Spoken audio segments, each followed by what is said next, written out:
boa tarde. Ter um cabelo bonito é o objetivo de muitas pessoas, mas já não é só um objetivo para as mulheres. A saúde dos cabelos não depende apenas do shampoo, do amaciador ou de outros cuidados de beleza.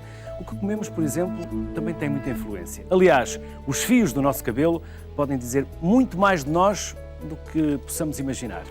O propósito do programa de hoje não é dizer o que não devemos fazer, mas sim quais os hábitos corretos a adotar.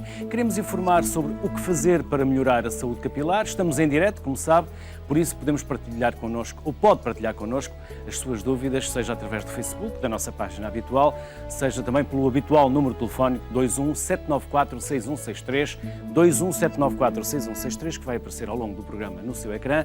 As respostas, essas, vão estar com os nossos convidados de hoje, que passo a apresentar. São o Rui Oliveira Soares, é coordenador da Unidade do Cabelo CUF, e José Camolas, nutricionista do Hospital de Santa Maria, do Serviço de Endocrinologia. Aos dois, bem-vindos à Sociedade Civil. Rui, posso começar por si? É verdade que nos cai mais cabelo agora nesta altura do ano, no outono? Embora, não sei se as folhas estão a cair ou não, com este calor, não se sabe se o vento leva as folhas ou se as preserva mais algum tempo. Muito obrigado por esta oportunidade de estar aqui. Quem tem queixo, por exemplo, sabe que alguns mamíferos nesta altura do ano perdem pelo. Ou seja, o perder pelo com mais calor é algo adaptativo que permite aos mamíferos caçar mais facilmente quando está muito calor. E sabemos hoje que cerca de 70% dos seres humanos têm também mais queda de cabelo nesta altura. Algumas pessoas isso sucede no fim do verão, noutras pessoas sucede já na altura do outono, pelo simples facto de que a fase final do ciclo do cabelo tem 3 a 4 meses e, portanto, desde que medeia o pico do calor até que o cabelo cai, vão passar esses 3 meses em algumas pessoas e, portanto, algumas pessoas têm esta queda só no outono. Portanto, respondendo à sua pergunta, sim, na maior parte das pessoas cai mais o cabelo nesta altura do ano do que noutras alturas. Portanto, não é só as folhas. Não são só as folhas. Também os cabelos. José Camolas, isto também depende muito daquilo que nós comemos, mas nesta altura, quando cai o cabelo no outono, também tem a ver com a alimentação ou tem a ver com apenas aquilo que o Rui Oliveira Soares dizia? Pois, eu diria que há aqui uma mistura de fatores, não é? Por um lado, nós cada vez comemos pior do ponto de vista nutritivo da acessão da palavra, isto é, comemos talvez mais calorias, mas com menos densidade nutricional. E, portanto, de repente, muito daquilo que nós sabemos da interação entre a alimentação e a saúde capilar tem a ver com este desequilíbrio que vamos criando em alguns nutrientes. Dito de outra forma, se não há muita evidência que demonstre que eu tomar esta ou aquela vitamina ou este ou aquele mineral melhora o meu cabelo, o que é verdade é que quando eles estão em falta, quando eu estou menos bem nutrido nesses nutrientes específicos, então eu posso ter mais propensão para a queda de cabelo. E, portanto, há esta interação que tem a ver com desequilíbrios, sobretudo. Rui, também depende muito daquilo que nós pomos no cabelo. Estou a ver que, por exemplo, tem gel. O José tem um cabelo mais claro. Isto também tem a ver com a forma como nós tratamos naturalmente o cabelo, não é? Um conceito muito importante é que a saúde do cabelo é a saúde do folículo. O folículo é a estrutura viva que nós temos dentro da pele, que é uma mini fábrica que origina cada cabelo. Ou como dizem os brasileiros, que origina cada fio. Cada fio é originado nessa fábrica.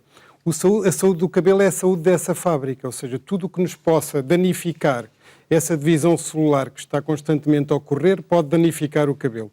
O que não provoca esse dano na fábrica normalmente não faz muito mal ao cabelo. Ou seja, de forma resumida podemos dizer, o cabelo é uma estrutura morta, as coisas vivas estão dentro da pele. E, portanto, tudo o que façamos ao cabelo em si, estamos mais a funcionar na estética do cabelo. Tudo o que façamos à fábrica viva, que é o folículo, estamos mais a funcionar no plano da saúde ou das doenças, consoante o caso do cabelo. José, e os morenos têm o cabelo mais forte? Há quem diga que quem tem o cabelo castanho ou mais loiro tem o cabelo mais fraco. Isso é verdade ou é um mito? Eu devo Seu dizer cabelo é assim meio castanhado, não é? Provavelmente não serei a pessoa mais habilitada para responder a essa questão. Como tem o cabelo loiro, tem o cabelo Mas nós fino. verificamos que há naturezas diferentes nos cabelos. Não sei se tem a ver com esta questão da distribuição geográfica, mas vai saber que tem também alguma coisa a ver com isso. E depois, do ponto de vista da nutrição, eu diria que se calhar em regiões diferentes do globo também temos desequilíbrios diferentes da alimentação e, portanto, a cor do cabelo ou a saúde do cabelo, esta fábrica muito produtiva e muito em constante replicação, precisa exatamente de uma nutrição otimizada. E o problema é que nós cada vez menos cuidamos da nossa nutrição, tal como cuidamos menos no nosso descanso ou de fazer atividade física e, portanto, aquilo que nós ouvimos muito dizer para outras doenças, para a obesidade, para a diabetes, melhore o seu estilo de vida para diminuir o risco de AVC, provavelmente é verdade também para o folículo capilar. E as pessoas sentem-se conscientes da importância de tratar bem o cabelo, nomeadamente na sua área, na parte da nutrição? A minha Será área, que há qualquer coisa que nos escapa completamente? a minha área é uma Achamos área que o que interessa curiosa. mais com o cabelo é o shampoo e não tanto aquilo que comemos. Normalmente a pessoa não está atenta para isso, embora seja uma área, e quem vai ao nutricionista muitas vezes vai com interesse em melhorar aquilo que é a sua aparência e, portanto, pode estar mais focado em perder peso, mas pode estar focado de uma forma geral em melhorar a aparência. O que é curioso aqui é que muitas vezes as pessoas estão disponíveis, por exemplo, do ponto de vista da perda de peso, para fazer dietas muito, muito radicais. Ou passar por uma cirurgia de obesidade. E é interessante percebermos que quando nós extremamos muito a restrição, aliás, é um clássico da desnutrição, é a perda de cabelo e a saúde da pele e as unhas quebradiças. E, portanto, de repente, se eu extremar muito a minha restrição alimentar, naturalmente, eu corro um risco óbvio que é perder cabelo ou ter um cabelo mais frágil. Nessas consultas que tem no hospital, é normalmente o nutricionista que chama a atenção ou é o paciente que vai com esse intuito e com esse propósito de saber mais? Nós fomos treinados de base para identificar sinais, sintomas de desnutrição. Quase que poderíamos dizer assim, bom, mas é muito provável num país como Portugal olhar-se para sinais de desnutrição como olharíamos na África subsaariana para desnutrição calórica ou proteica. Provavelmente é mais rara por cá, será mais raro um déficit muito extremo de vitaminas, de minerais, de energia e de proteínas. Mas em termos práticos, esta interação dos nutrientes faz com que nós tenhamos de estar atentos. Eu lembro que comecei a minha carreira a trabalhar, por exemplo, na área das doenças de comportamento alimentar, com anorexias e bulimias, e era relativamente comum nós vermos uma fragilidade do cabelo, uma queda de cabelo, e naturalmente essas doentes muito preocupadas e às vezes essa até era uma estratégia de nós trabalharmos a melhoria dos hábitos alimentares. De repente, aquela imagem que estava a ficar muito desfavorecida era uma forma de conseguirmos ir começando a melhorar o estado nutricional daquelas jovens. Rui Oliveira Soares, o que é a unidade de cabelo da CUF? O que é que tem? Tem várias valências? Como em todas as áreas da medicina, é muito difícil todos saberem tudo acerca de tudo. De maneira que a unidade do cabelo é uma unidade que se dedica especificamente a tratar as doenças do cabelo, quer do ponto de vista médico, quer do ponto de vista cirúrgico. Qual é a grande vantagem? É a pessoa, quando for observada por um médico, é observado não por um médico que vê um paciente de cabelo por dia, mas que vê por dia 20 pacientes ou 30 pacientes de cabelo todos os dias da sua vida. E, portanto, será um dermatologista muito mais treinado neste tipo de doenças. Da mesma forma, quem for fazer um cateterismo cardíaco prefere que lhe faça um médico que já fez 5.000 cateterismos do que um que só fez 5. É exatamente o mesmo problema. Provavelmente a capacidade de chegar a um diagnóstico correto, a um tratamento correto, será mais fácil para essa pessoa que está muito habituada a lidar com o cabelo. Porque até aqui temos falado daquilo que é geral e será um estilo de vida bom para toda a gente, que poderá ser a nutrição adequada, o não fumar, o ter um peso bom. O álcool. O tabaco é muito importante porque vai reduzir o aporte sanguíneo ao folículo, mas depois temos o particular, é que cada paciente que está à nossa frente tem um problema diferente e, portanto, aquela abordagem de não sei o que é bom para o cabelo é uma má abordagem, porque a probabilidade de acertar é muito baixa, ou seja, sem chegar ao diagnóstico.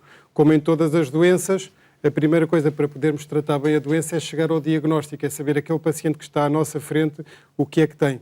Tem um problema de base, tem uma doença cicatricial, é não cicatricial, é uma calvície simples, aquilo que chamamos calvície comum. Qual é que é o problema da pessoa que tem à nossa frente? Porque a abordagem é completamente diferente. A abordagem chapa 1, dar sempre o mesmo a todos os pacientes, é uma abordagem condenada à falência. O Rui é dermatologista. Eu sou Com a dermatologista. especialidade em cabelos. Dentro da dermatologia, dediquei-me mais à área do cabelo, exatamente. E o cabelo, tão fino, é um mundo? Temos lá a nossa vida? Ou uma parte da nossa vida? O folículo, o que é muito interessante nesta área é que o folículo é afetado por praticamente todas as doenças da pele, ou seja, praticamente todas as doenças que podemos ter na pele, podemos ter, embora normalmente formas particulares de doença, no couro cabeludo.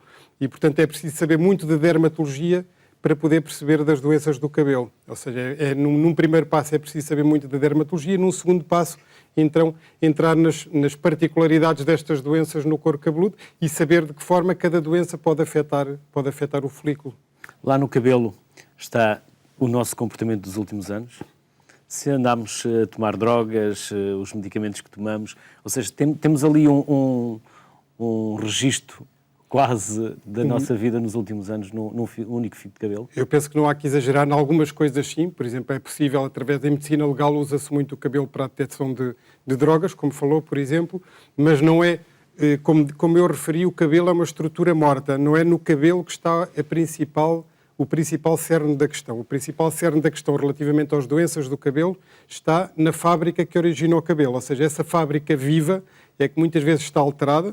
E, em alguns casos pontuais, podemos precisar de um exame que nos permita ver essas células para dizer o que é que se está a passar. Em alguns casos, temos que fazer uma biópsia aos pacientes para ter a certeza qual é o processo patológico de base que essas pessoas têm. Como já vimos e como falámos, o cabelo é claramente importante para homens e para mulheres, mas ser careca pode também ter os dias contados, até porque a ciência começa a descobrir curas que são possíveis. Conviver com a calvície nem sempre é fácil, mesmo quando se diz que é dos carecas que elas gostam mais. Para João Silva chegou a hora de combater a calvície. Para já, o implante capilar é a única opção. Mas os cientistas da Universidade de Filadélfia podem ter encontrado a chave para o fim da queda de cabelo. Se soubesse que era eficaz, acho que sim, na altura, não é? Agora, passado estes anos todos, passado 30 ou 40 anos, acho que não. Acho que a raiz já deve estar num estado que já não deve ter recuperação. O segredo está nas substâncias chamadas de prostaglandinas, estão no organismo e podem controlar o crescimento do cabelo. Os estudos estão a avançar no sentido de haver fármacos que bloqueiem esta ação, prevenindo a calvície. Em Portugal, 8 em cada 10 homens com mais de 70 anos são carecas e até os barbeiros já se habituaram à falta de cabelo dos clientes. Há muita gente que gasta muito dinheiro para ver se recupera o cabelo, mas isso nunca acontece. O cabelo, desde que caia, não há mais hipótese. Quando as células capilares morrem, o cabelo cai. A partir de que a célula morreu, acabou. Conseguir um medicamento eficaz é agora o próximo passo dos cientistas que identificaram uma proteína receptora da prostaglandina, a GPR44. É nesta combinação que está o futuro do fim da calvície. Estou bem assim. Eu até gosto de estar assim, até que eu corto o cabelo, faço trabalho em casa e tudo. Nem me sentia à vontade, se calhar, se me visse novamente o cabelo, estou tão habituado já a estar assim. Até lá, para muitos, resta conviver com a situação. O José Camolas e o Rui Oliveira Soares aparentemente não vão ficar carecas, mas se tivéssemos que ser carecas, assumíamos com naturalidade?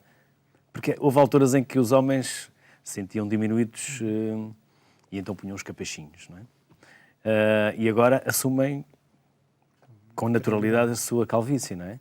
Isso é perfeitamente normal, natural. Se vocês ficassem carecas, assumiam essa calvície com naturalidade ou íamos aos implantes? É mais fácil falar da situação quando não a temos, não é? Eu posso dizer que... Falar dos outros é mais fácil. De uma forma genérica, eu diria que me preocupo mais com a saúde por dentro do que por fora. Ou seja, antes trocavam os ossinhos a funcionar melhor, por exemplo, do que o ter cabelo, se isso fosse possível. Nesta vossa peça, revelam mais uma descoberta que se fez relativamente a estas coisas, mas as descobertas que são dadas muitas vezes na comunicação social como coisas muito importantes são pequenos passos. De uma forma geral, são pequenos passos que se vão obtendo. Atualmente conseguimos já cabelo eterno no ratinho. Desde 2003 temos a capacidade nos ratinhos de fazer quanto pelo nós quisermos, ou seja, em cultura de tecidos e depois voltar a colocar no ratinho, nas pessoas está a ser muito mais complicado do que inicialmente se pensava. E, portanto, o cabelo eterno, porque a pele humana tem particularidades do ponto de vista de complexidade de fatores que influenciam o folículo muito grande e tem dificultado é mais simples o folículo do ratinho do que o folículo humano. E tem sido difícil, mas pode ser que um dia, certamente nas próximas décadas, veremos essa capacidade de, em cultura de tecidos, conseguirmos quanto cabelo quisermos. Vamos a duas chamadas que temos preparadas e que já estão em linha. São o José Cardoso Matias, que está no Cacém, e a Olinda Maria, que está em Faro. Vamos começar pelo Cacém, com o José. José Cardoso Matias, boa tarde. Bem-vindo à Sociedade Civil. Vai ter que baixar o seu televisor, José, senão a comunicação entre nós vai ser difícil. Muito boa tarde. Boa tarde. Antes de mais, agradecer o programa.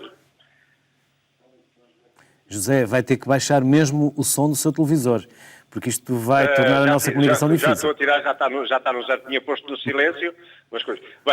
Vamos a isso, José. Muito boa tarde. Boa tarde. Pelo belíssimo programa que estão a apresentar, é um programa que eu sei que graças aos convidados, José.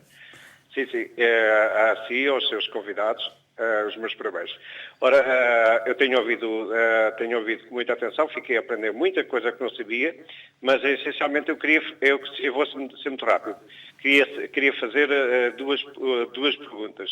Uma delas era sobre uma amiga minha que em Nova ela era morena, portanto porque tinha o cabelo castanho escuro, que eu nunca, e lavava, segundo ela, o cabelo com chá de camomila e água oxigenada, e ficava uma loira muito bonita, e atualmente ela tem 62 anos, e pinta o cabelo de encarnado e tem muita queda de cabelo. A minha pergunta é, será devido à má alimentação ou devido ao descuido quando era jovem e pôs estes produtos?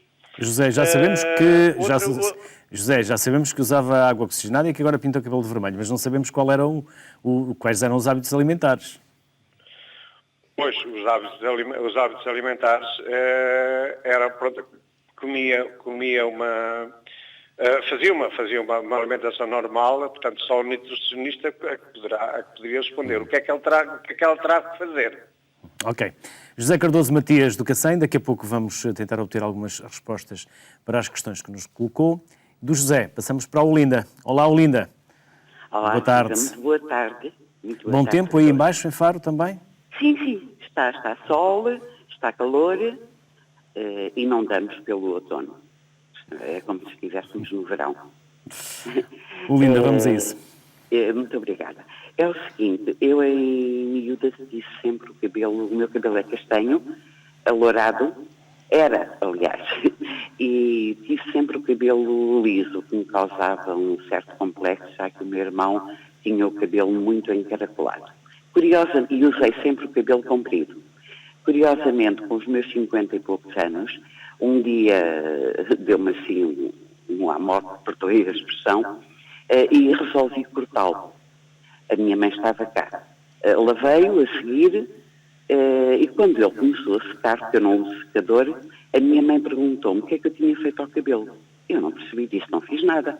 Diz ela, não, já vistes como tens o cabelo? E eu fui-me olhar ao espelho e vi que tinha o cabelo encaracolado. E a partir daí ele manteve-se. Conclusão, os caracóis, pronto, acabou por vir numa altura em que eu já me tinha habituado ao cabelo liso. De qualquer das formas, à medida que o tempo foi avançando, ele agora está grisalho, mas, independentemente do shampoo que eu use, ele está sempre crespo. No primeiro dia, quando lavo a cabeça, tudo bem. No dia a seguir, já tenho uma cabeleira enorme, parece palha de aço. Use condicionador, não use shampoo para cabelos encaracolados, para cabelos normais, faça o que fizer, ele fica sem brilho no dia seguinte e parece-me, eu queria arranjar aqui um termo, esfregão de arame, pronto, é o que eu acho mais adequado para definir o aspecto dele. A minha alimentação talvez seja um pouco deficiente, não se manifesta na pele. Eu não tenho, para a idade que tenho, praticamente, passo plionar, não tenho rugas. De qualquer das formas, tenho o cabelo enrugado. É curioso. Não como carne, é a única coisa que realmente não como. Abuso um bocadinho dos doces, mas mantenho um peso normal, não sou gorda. E pronto. Obrigado, Olinda. Eu acho que o Obrigado, açúcar eu. também não é um bom amigo do cabelo, mas já vamos perguntar aqui ao José Camolas. Obrigado, Olinda Maria de Faro e José Cardoso Matias do Cacém. Vamos tentar obter aqui algumas respostas. José Camolas, o açúcar não é um amigo, definitivamente. Não é amigo de quase nada. Nem do cabelo. Não quero dizer que não seja agradável. Aliás, parece que nós somos particularmente propensos a gostar de coisas açucaradas, mas nem por isso ele nos faz especialmente bem. Provavelmente nós somos propensos a gostar de coisas açucaradas porque as coisas são naturalmente doces, nomeadamente a fruta. Essas sim são interessantes em termos de saúde em geral. Falávamos há bocadinho da vascularização do folículo, provavelmente os antioxidantes recebemos, mas aqui estamos sempre a ser muito especulativos, porque sendo uma estrutura muito complexa, nós dizermos que um único nutriente faz muito bem ou faz muito mal, seria estarmos a reduzir demasiado a equação. Provavelmente seria preciso olhar para este açúcar à luz de todos os outros comportamentos e ainda assim, ainda nos faltaria ponderar se dorme o suficiente, se faz atividade física, se tem muita sobrecarga em termos de stress e afins. Mas, de facto, alguns nutrientes parecem sensibilizar-nos um bocadinho mais. A senhora disse que não come carne, eu percebi. Fiquei a perguntar a mim mesmo, será que come peixe e se tem bom acesso a ácidos gordos da série ômega 3, por exemplo, que também parece que não é a mesma coisa tomá-los em cápsulas ou comê-los sob a forma de peixe. E, portanto, temos aqui argumentos que seria possível explorar um bocadinho mais. No caso do José, também não sabemos quais os hábitos alimentares da pessoa em causa, mas é natural também, quando chegamos a uma certa idade, o cabelo já esteja com algumas sequelas da vida que nós levamos, não é? Pois é. Ele não só pela própria idade. Envelhece connosco, não é? E nós, às vezes, temos comportamentos que fazem com que, há bocadinho falávamos aqui da saúde óssea ou da saúde muscular, pois bem, nós somos uma máquina complexa, sendo que depois algumas das nossas células são uma espécie assim de sinalizadores precoces. Elas começam-nos a dizer o que vai acontecer noutros órgãos e noutros sistemas com alguma antecedência. Nós às vezes não lhes damos atenção suficiente. José Camolas, quando era mais novo, o seu cabelo era mais claro? Quando era mais novo, era acho mais que era loirinho? um pouco mais escuro. Mais escuro? Era. Então está a acontecer que Foi está a ficar com o tornando cabelo mais claro com o tempo. Mas normalmente é um bocadinho ao contrário, não é, Rui? Há tantas crianças que nascem loirinhas e depois, com a idade, o cabelo vai escurecendo. O cabelo pode ir mudando, a cor do cabelo pode ir mudando durante a vida, mas é muito interessante nos casos que falámos, estávamos a falar sobretudo da forma do cabelo. A forma do cabelo é determinada por duas coisas. Pela forma do próprio folículo, nas pessoas de raça negra o folículo é curvo e, portanto, o cabelo depois toma uma forma curva e por umas pontezinhas que existem na própria haste que se chamam pontos de sulfito que mantém o cabelo curvo. Embora a forma do folículo não se altere durante a vida, e portanto normalmente uma pessoa que é habitual que nasce com o cabelo curvo, fica com o cabelo curvo a vida toda, e existe em algumas pessoas mudança da forma do cabelo durante a vida. Foi o caso dessa senhora que ouvimos, e isso é interessante, porque eu tenho muitas pacientes... E foi por cortar o cabelo? Não foi por cortar o cabelo, pode ser por coisas muito variadas. Eu tenho pacientes que fazem quimioterapia, por exemplo, e depois da quimioterapia o cabelo quando nasce com uma forma diferente. Isso é relativamente comum, não é uma raridade, e pensa-se que seja a tal alteração dessas pontes de sulfito, algo acontece no folículo, essas pontezinhas de atração entre os átomos de enxofre alteram-se um bocadinho e de repente, a dada altura da vida, o cabelo altera a forma. Eu acho que aqui tem pouco a ver com a nutrição, mas tem que ver com um fenómeno-chave, que pode ser uma infecção viral, pode ser a quimioterapia, pode ser outra coisa qualquer que faz com que a pessoa de repente altera o cabelo. Também é interessante o facto de serem duas senhoras, os dois casos que nos apresentaram serem duas senhoras, e eu aqui gostava de chamar a atenção que a queda de cabelo, a falta de cabelo nas senhoras é muito importante do ponto de vista psíquico e social. Ou seja, em termos de qualidade de vida, pode ser pior para uma mulher não ter cabelo do que alguns cancros, do ponto de vista da qualidade de vida dessa mulher, porque do ponto de vista social é muito impactante na sua atividade.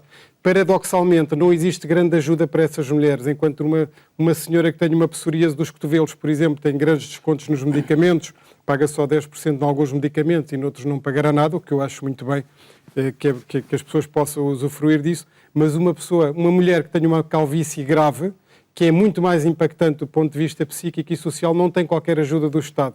E parece-me que devemos alterar isso quanto antes, ou seja, as coisas serem avaliadas em função da gravidade que tem para essa pessoa que temos à nossa frente e não um chapa para toda a gente, porque muitas vezes as pessoas associam cabelo igual estética, e não é. Há pessoas que têm doenças graves que afetam o couro cabeludo e que as fazem não ter cabelo, e essas pessoas precisam de uma ajuda do Estado também. Rui, ainda sou do tempo em que lavávamos o cabelo com sabão azul. E agora é shampoos, é condicionadores, há tudo e mais alguma coisa. Esta evolução nos produtos que nos são oferecidos tem ajudado a proteger o cabelo ou é marketing e pouco mais? Eu penso que, volto ao que lhe disse no início, sempre que estamos a falar do fio, sempre que estamos a falar do cabelo, estamos a falar mais de estética do cabelo, e quem domina essa ciência são sobretudo os cabeleireiros. E dominam-na bem. Também os primeiros a detectar se há dominam-na bem, e não deve ser papel dos médicos quererem entrar na estética do cabelo, que já é bem gerida por esses profissionais. Sempre que estamos a falar do folículo, estamos a falar mais das doenças do cabelo. Eu diria que o tipo de produto que se utiliza na saúde do cabelo, ou seja, no que a mim me respeita, que é o folículo, tem relativamente pouca influência. E basta pensarmos que a maior parte desses produtos são shampoos ou são loções que têm uma dificuldade de penetrar a pele até ao local em que as coisas que se passam, que é um local relativamente profundo. Gostava já agora que me deu essa oportunidade de realçar o papel dos cabeleireiros como primeiro vigia de qualquer alteração que acontece no couro cabeludo. Eu posso dizer que tenho 2 pacientes com melanomas, em que o diagnóstico foi feito graças ao cabeleireiro enviar a pessoa com uma pinta no couro cabeludo, enviou ao dermatologista, esses doentes foram operados e devem a vida ao cabeleireiro. E igualmente muitos cabeleireiros têm o cuidado, quando veem que há uma alteração do couro cabeludo, enviar os pacientes aos dermatologistas e estão a poupar tempo, estão a poupar um diagnóstico precoce das doenças aos pacientes e, portanto, nós consideramos sempre o cabeleireiro um amigo do dermatologista e do paciente, no fundo, porque permite uma detecção muito mais rápida das doenças. Rui, quando dizia que estes produtos não chegam à zona onde tudo se passa, o que é que chega à zona onde tudo se passa? Temos basicamente 2 tipos de formas de chegar. Podemos chegar por via sistémica, e alguns medicamentos que podem ser tomados e que chegam a essa zona, podem ser medicamentos injetados, ou então podem ser medicamentos utilizados sob forma tópica, ou seja, uma loção, por exemplo, mas que tem algum produto que permita aumentar um bocadinho a penetrabilidade. Dou-lhe um exemplo, por exemplo, na calvície comum utiliza-se um medicamento que se chama o minoxidil, mas esse produto, para chegar ao folículo onde é necessário, precisa que haja um componente que se chama propileno-glicol, que digamos que estraga um pouquinho a epiderme para o produto poder chegar até à zona em que precisamos. Portanto, há várias estratégias, podemos ir por via local ou podemos ir por via sistémica. Esta pergunta tinha um propósito. Não é nas prateleiras dos supermercados que nós encontramos aquilo que chega ao local onde tudo se passa. É procurando um dermatologista ou um especialista. É procurando mais conselhos médicos. Eu penso que esse ponto pode ser o mais importante de toda a conversa que nós temos. Ou seja, cada pessoa tem um problema específico e a forma de tratar esse problema específico consiste em chegar primeiro ao diagnóstico. Ou seja, a chapa 1 a todos é a primeira forma de podermos falhar. Portanto, como em todas as doenças, como na pessoa que sofre do coração, pode ter uma insuficiência aórtica, pode ter uma cardiopatia hipertensiva, pode ter uma série de doenças. A primeira coisa é saber qual é a doença para a poder tratar. E nas doenças do couro cabeludo é exatamente a mesma coisa. Ou seja, a primeira coisa é um diagnóstico preciso para sabermos o que é que temos que tratar. Como há pouco dizíamos, um fio de cabelo pode revelar muito sobre nós, por exemplo, aquilo que comemos ou até os medicamentos que ingerimos. Ricardo Villanova trabalha desde cedo no tratamento de problemas de couro cabeludo, mas ele explica melhor. Olá, Ricardo. O Ricardo está agora via Skype. Boa tarde. Boa tarde. Para mim é bom dia. Bom dia. E já agora, onde se encontra neste momento, Ricardo? Eu agora estou em Los Angeles, na Califórnia. Ricardo, especialista em tricologia, é isso? Pronunciei bem? Exatamente. Estamos a falar de quê? O que é tricologia? Ora bom, é um nicho da medicina que trabalha só o cabelo. No fundo, trabalha toda a parte externa, portanto, de uma certa forma, não chamando cosmético, mas todo o equilíbrio do couro cabeludo, o tratamento do fio do cabelo, mas também toda a parte interna, em termos da constituição e da formação do fio, através da raiz, e também a identificação de todos os problemas cutâneos e da formação do folículo do cabelo. O Ricardo está agora nos Estados Unidos, mas essencialmente trabalha mais em Londres, não é? Ora bom, eu trabalho um pouco internacional, eu também trabalho em Lisboa, mas a minha base é no Reino Unido, sim. Onde fez a sua formação, Ricardo? Eu fiz bioquímica em Paris, trabalhei com a parte farmacêutica, acho que não posso dizer o nome, né? Não, pode. Pronto, trabalhei com o Pierre Fabre e fiz também a bioquímica em termos de recuperação capilar e agora movemos para a parte de intervenção cirúrgica e reconstrução através do DNA. Ricardo, se eu tiver uma consulta consigo, quais são os passos que vai ter desde a avaliação até ao momento em que depois me poderá dar uma decisão ou uma solução para o meu problema? Ora bom, normalmente quando os pacientes procuram, de uma certa forma, como nós tivemos algumas chamadas anteriormente, tem a ver com transformações ou mudanças no cabelo ou no couro cabeludo, em que, como referiram, as pessoas vão tentando produtos de mercado, vão ao cabeleireiro, então eventualmente têm necessidade de procurar algo mais específico ou mais especializado, no caso dos dermatologistas ou no caso dos tricologistas, que é a minha área. No fundo é um nicho da dermatologia.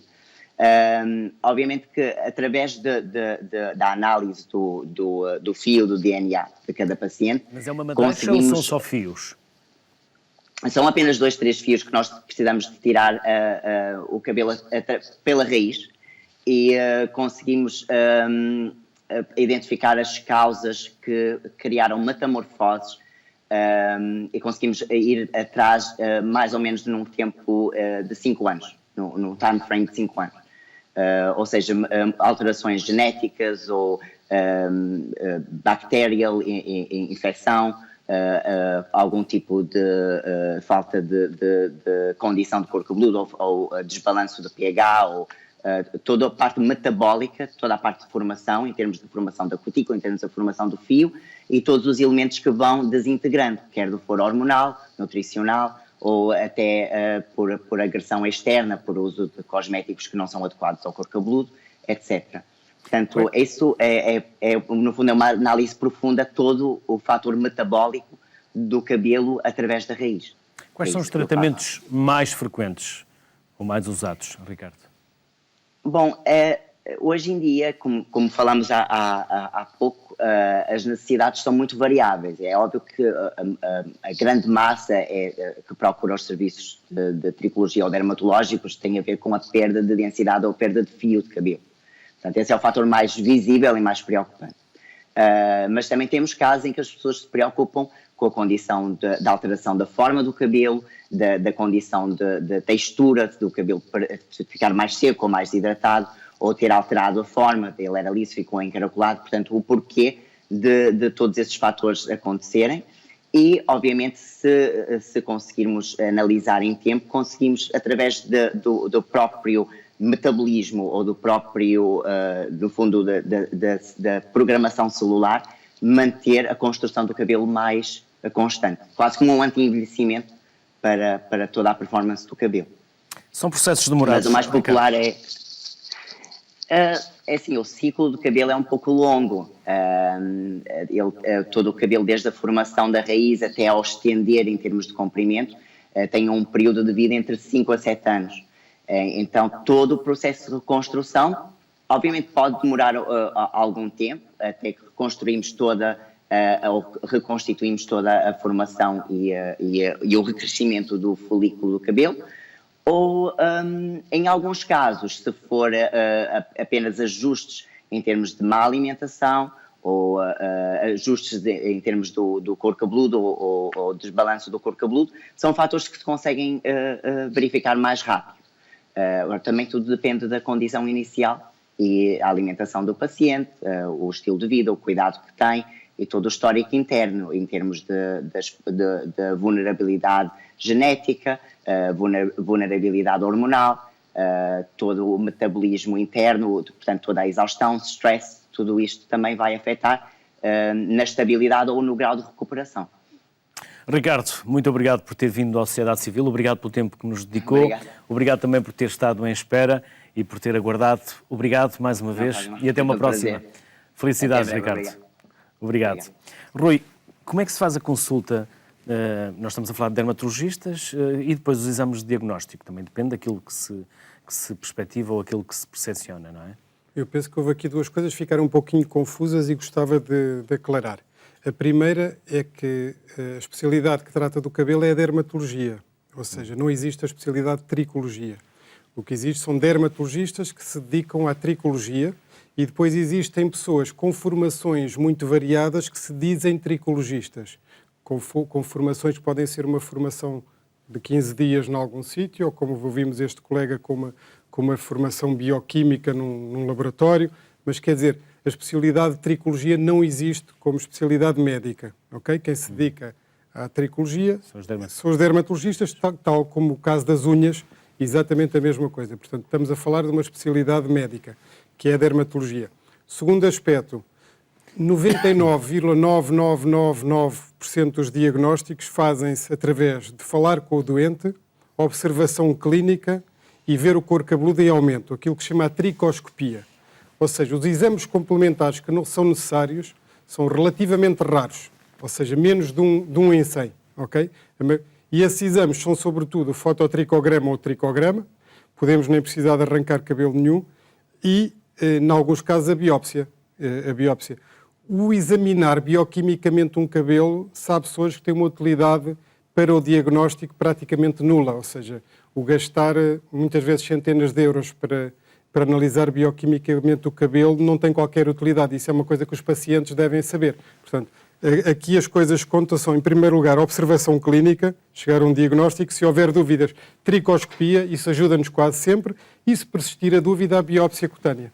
Era só para ficar claro do ponto de vista do que é normal e do que não é tão normal. José Camolas, concretamente, o que é que me faz bem ao cabelo? O que é que me dá brilho ao cabelo? Que tipo de alimentos? Vamos ao concreto. Podemos falar aqui na alimentação e nos hábitos. A ouvir e a refletir sobre esta questão de como é que eu olho. Eu dou aulas de bioquímica há muitos anos. E a bioquímica é uma coisa muito curiosa, porque todos os fluxos bioquímicos funcionam habitualmente nos dois sentidos. É uma questão de equilíbrios. E dou um exemplo concreto. Os antioxidantes são elementos muito importantes em termos de saúde a diversos níveis e no cabelo também. Mas o antioxidante que eu tomo, ele comporta-se como antioxidante se eu precisar de um antioxidante, mas comporta-se como pró-oxidante se eu não precisar de um antioxidante. O que quer dizer que a determinado momento, quando eu analiso neste momento, este momento em termos do meu histórico, pode dizer muito sobre o meu comportamento dos últimos anos ou pode não dizer absolutamente nada. E, portanto, em termos de nutrição, e assim, de uma forma muito simples, há elementos clássicos, déficits de proteínas, déficits energéticos, déficits de biotina, por exemplo, déficits de zinco, que nós depois vemos em determinados casos clínicos. Por exemplo, nos meus doentes da cirurgia da obesidade, quando eles me dizem estou a perder muito cabelo, normalmente nós vamos à procura de uma de três coisas. Déficit de ferro, déficit de zinco e depois se o balanço calórico-proteico da dieta está muito desequilibrado. E aqui é muito óbvio, é um caso clínico muito específico, porque depois, na maior parte dos casos, aquilo que nós vemos, a biotina, quando está em falta, tem queda de cabelo. Mas se eu não tiver déficit de biotina, eu posso fazer o suplemento que quiser, a quantidade que quiser, que não vou ter uma mais-valia por isso. Falávamos há bocadinho dos ácidos graxos ômega 3. São importantes genericamente na saúde de diversos órgãos e sistemas da pele e do cabelo também. Mas se não estiverem em falta, não vão trazer nenhuma mais-valia e podem até trazer prejuízo.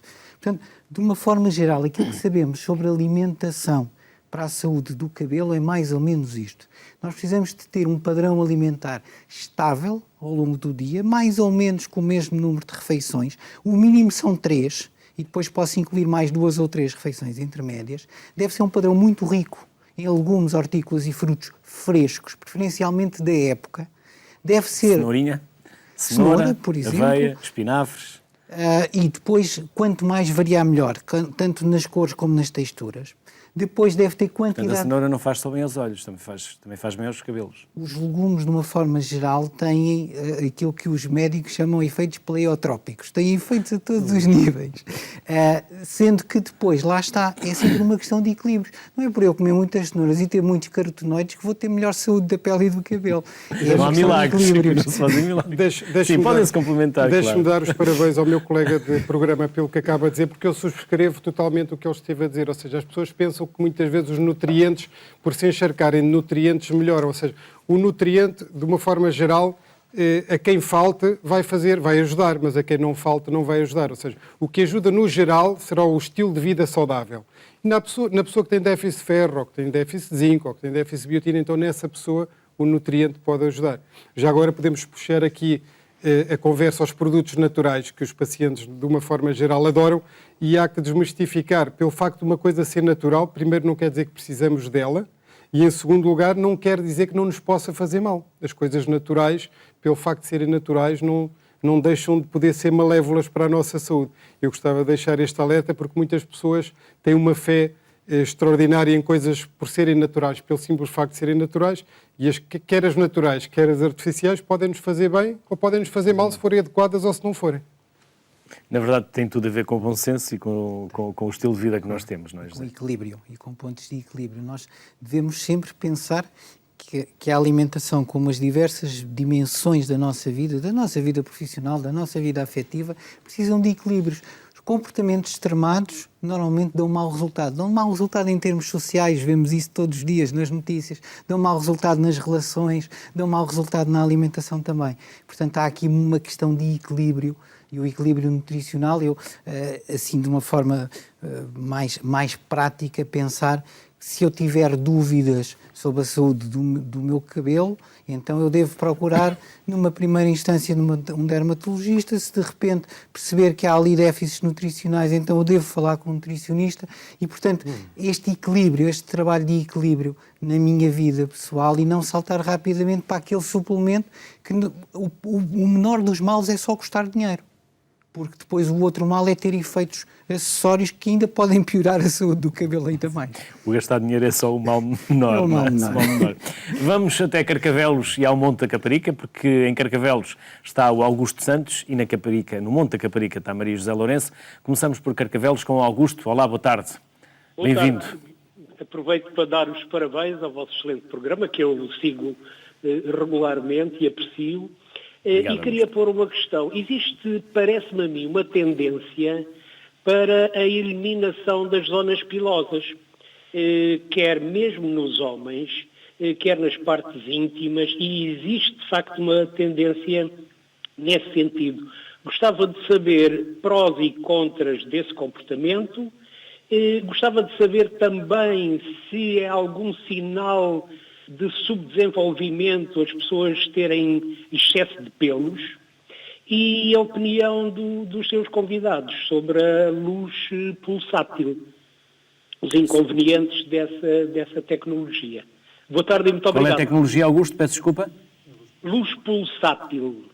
Luz pulsátil. Penso que os seus convidados...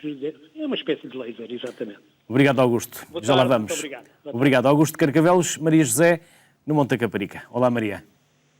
Olá. Boa tarde. Boa tarde. Estamos a ouvi-la. Estou sim? Sim, estamos a ouvi-la, Maria. Pode começar. Posso começar. É que eu, desde 2003, tenho uma alopecia, diz que é uma alopecia cicatrizal. Eu corri uma data de médicos e não gastei perto de 20 mil euros. E quero dizer, deixei de ir porque gastava o dinheiro e o cabelo continuava a cair. Se por acaso essa alopecia não tem cura. Obrigado, Maria. Maria José e Augusto Santos de Carcavelos e Monte de Caparica. Obrigado aos dois. Rui, podemos encontrar aqui alguma resposta a estas duas Podemos, chamadas? relativamente ao primeiro... Ao Augusto, Carcavelos. Augusto. dizer-lhe que a quantidade de pelo que temos não tem nada a ver com o desenvolvimento humano das regiões, que de facto é uma moda os homens tirarem o pelo, que pode haver fenómenos de inflamação após tirar o pelo que são mais frequentes nos homens por via dos folículos serem folículos mais grossos de uma forma geral fora da área do couro cabeludo, por exemplo, pelo no peito ou pelo nas costas, e portanto vemos mais nos homens foliculitos do que vemos nas senhoras, e dizer-lhe que a luz pulsada que não tem problema nenhum do ponto de vista de saúde relativamente à utilização como depilatório. Relativamente à segunda ouvinte, é muito interessante porque ela é uma doença que referiu que tem uma alopécia cicatricial. Para que os pacientes nos entendam e para que as pessoas que nos estão a ouvir nos entendam, a alopécia cicatricial é aquela em que a tal fábrica que origina cada cabelo deixa de existir. E, portanto, não há qualquer possibilidade, do ponto de vista de medicamentos, de voltar a haver um folículo onde não havia. De facto, são doenças que muitas vezes são difíceis de tratar. É muito importante serem detectadas de uma forma precoce para não chegarem ao estado daquela senhora. Por outro lado, uma coisa que nos chama a atenção é que ela diz que gastou 20 mil euros em tratamentos. Um conselho geral que eu posso dar às pessoas é sempre que ouvirem que vão fazer um tratamento que é muito caro, de centenas ou milhares de euros para o cabelo, antes de se embarcarem numa coisa que pode não ajudar nada, como no caso dessa senhora, simplesmente perguntarem à Sociedade Portuguesa de Dermatologia, que pode nomear um perito, sobre um tratamento que vão fazer, e a Sociedade Portuguesa de Dermatologia, com todo o gosto, está a dizer, olha, esse tratamento que está a fazer tem alguma hipótese de funcionar, ou não tem hipótese nenhuma, é uma coisa que está errada ou não está. Porque o meu dia-a-dia é ver pessoas que gastaram milhares e milhares e milhares de euros em tratamentos sem qualquer possibilidade de funcionar no caso delas, o que me parece uma atitude criminosa por parte de quem pratica esse tipo de tratamentos. Portanto, a informação é importante, as sociedades médicas servem para isso, é possível a qualquer pessoa em qualquer área da medicina pedir uma opinião a uma sociedade médica, seja a sociedade de cardiologia, de dermatologia, de nefrologia, qualquer uma, sobre uma técnica qualquer que a pessoa ouviu falar e vai gastar milhares de euros a fazer isso, não custa perguntar primeiro se tem alguma possibilidade de funcionar no caso dela ou não. E o laser? A luz pulsada, que era o que foi perguntado, não tem, de uma forma geral, problemas para a saúde pelo facto de se usar como depilatório. Nem sempre é a melhor opção, ou seja, o tipo de laser que escolhemos para depilar depende de várias coisas. Depende da quantidade de melanina que tem o pelo. Se tiver muita melanina, vamos escolher, sobretudo, lasers que vão ter por alvo um cromóforo, que é a melanina, e, portanto, utilizamos, por exemplo, um laser alexandrite. Mas se tivermos um pelo muito claro, não vamos poder usar um laser que vai ter por alvo a melanina, porque o pelo praticamente não tem melanina, e aí usamos outro tipo de lasers, não tanto vão buscar o pelo em si, mas o vaso que alimenta o pelo. Tem habitualmente como alvo a hemoglobina, esse segundo tipo de lasers, e destroem, digamos que, o aporte vascular ao pelo. E são as duas formas genéricas, ou ir buscar o cromóforo que dá cor ao pelo, ou destruir o cromóforo que está dentro do sangue que alimenta o pelo. José Camolas, ainda não falámos dos líquidos. Não falámos da água e também não falámos do chá e do café. É importante bebermos líquidos, mas é preciso ter cuidado com os líquidos que bebemos. É verdade. É importante hidratarmos bem de uma forma geral e o melhor líquido de hidratação é a água. Ponto. Voltamos ao mesmo. Estamos no ponto de partida. Depois, do ponto de vista do chá e do café, eu diria que a evidência é conflituosa ou conflituante. Não posso dizer com certeza que um grande consumidor de chá, e aqui estamos a falar da planta do chá, não, porque nós chamamos chá ao chá e chamamos chá às infusões. Nas infusões, genericamente, não há risco especial relativamente depois ao chá preto, chá verde, chá vermelho, por aí fora, e ao café. Há aqui dados que são um bocadinho conflituantes, mas que eu diria que têm mais a ver com o efeito estimulante e com os potenciais efeitos sistémicos, não tanto especificamente no cabelo. Mas diria que, por uma regra de bom senso, se eu gosto muito de chá ou de café, até 2 chávenas, no máximo 3 por dia, e aqui estamos a contabilizar os 2, portanto podem ser 2 de café e 1 de chá, 2 de chá, 1 de café ou só chá. A tecnologia é fundamental para agilizar e facilitar alguns processos que até então eram mais delicados. É o caso deste robô que vamos ver, que ajuda nos transplantes capilares. A transplantação capilar consiste em retirar folículos da cabeça do paciente de uma área dadora com cabelo forte para depois implantar na área calva. Normalmente o processo é feito à mão, um a um. É um trabalho de paciência bastante esgotante para o médico, para os técnicos, para os clínicos, que leva imenso tempo. E o que este robô traz agora é um enorme avanço. Com este robô, nós vamos ter uma maior precisão em termos de colheita de cabelos a transplantar. Vamos ter maior rapidez, o tempo é encurtado.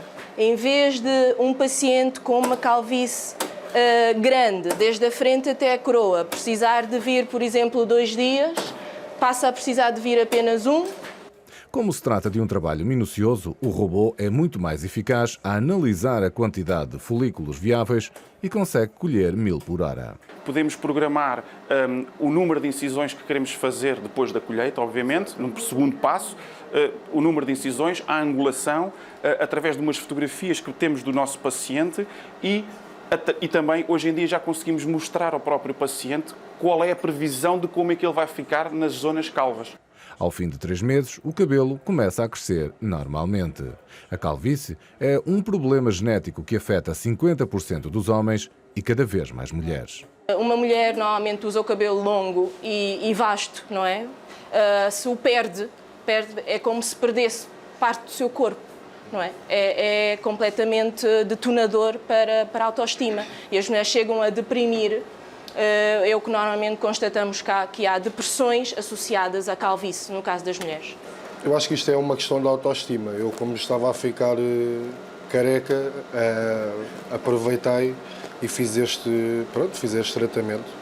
Este robô é a tecnologia de ponta, custa 500 mil euros e é o primeiro em Portugal. Íamos agora para 2 telefonemas, mas o Rui Oliveira Soares quer falar sobre... Em todas as técnicas convém falar das vantagens e das desvantagens. E eu aqui só ouvi as vantagens da técnica, mas algumas então vou desvantagens... pedir a quem está em espera para aguardar mais uns minutos. Só duas desvantagens desta técnica que é importante as pessoas saberem. Primeiro, o robô não consegue dar todas as angulações que precisamos, ou seja, não permite tirar cabelo de todas as zonas de onde tiramos cabelo para fazer o transplante de cabelo. É uma das limitações do robô. Segunda limitação, o spot é demasiado largo. Ou seja, o que é que isso quer dizer? O diâmetro total que se utiliza vai deixar uma microcicatriz, enquanto quando se faz este mesmo transplante com um cirurgião capilar treinado, pode usar um spot 0,9 mm ou 0,8 mm, quando aqui vai deixar de 1,2 e, portanto, deixa cicatrizes que de outra forma não haveriam. Portanto, são limitações do método. Eu penso que o futuro da transplantação estará nos robôs, mas hoje em dia não está. É preferível hoje em dia um cirurgião treinado do que um robô. Portanto, vamos com calma. Exatamente. Vamos com calma. Exatamente. E agora vamos aos telefonemas, onde está a Aldina Liamaro, de Linda a Velha, e o Armando Santos, da Guarda. Começamos pela Aldina. Olá, Aldina, obrigado por ter esperado. Bem-vinda, vamos a isso. 1 minuto para cada um, por favor. Boa tarde e parabéns pelo seu programa. Nosso programa e graças aos convidados. Sempre graças aos convidados, Aldina. Muito obrigada. A minha questão é a seguinte.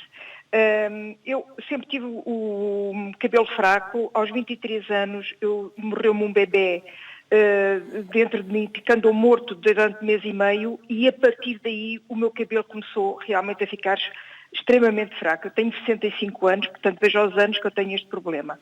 Há 15 anos atrás tive um problema oncológico e realmente o cabelo, quando me começou a crescer, eu fiquei encantada porque o cabelo estava ótimo. Só que conforme foi crescendo, ele voltou a ficar fraco. O que me dá a sensação que não é um problema de folículos, porque naquela altura o cabelo cresceu.